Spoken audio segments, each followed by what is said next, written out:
tulipoambiwa i'lam, elewa, au kwenye masala ya kwanza al-ilmu, yani kutafuta elimu, tunatakiwa tufahamu kwamba elimu inayotajwa hapa ni elimu ya sheria, ya kisheria, ya kidini. Hii ndo elimu ya wajibu.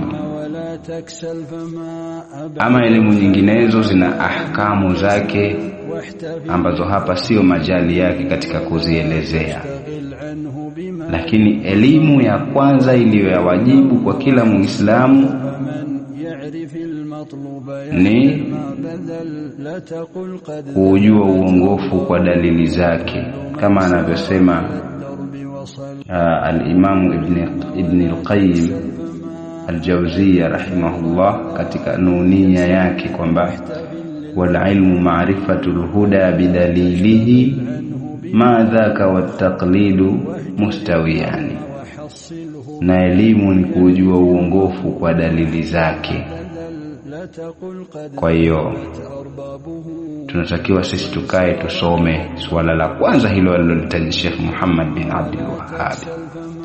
Yeye akaielezea hapo chini, akasema wa huwa ma'rifatullah wa ma'rifatu nabiyihi wa ma'rifatu dini al-islam bil adilla, ni kumjua Allah na kumjua mtume wake na kujua dini ya Uislamu kwa dalili. Kwa hiyo elimu jamani ni faida kubwa sana ambayo tumeipata mwanzo wa kitabu tunachokisoma. Mtume sallallahu alayhi wasallam aliamrishwa muombe Allah subhanahu wa ta'ala ziada. Sasa ziada hiyo ilikuwa ziada gani?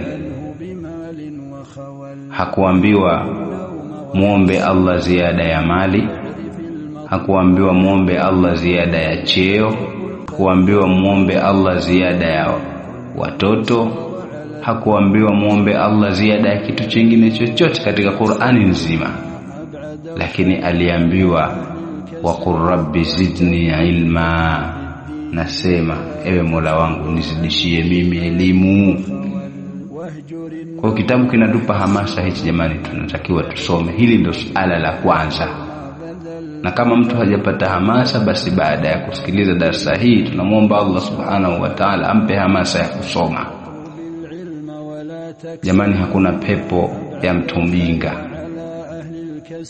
bali unatakiwa uerevuke ili ujue hiyo njia ya kuitafuta pepo.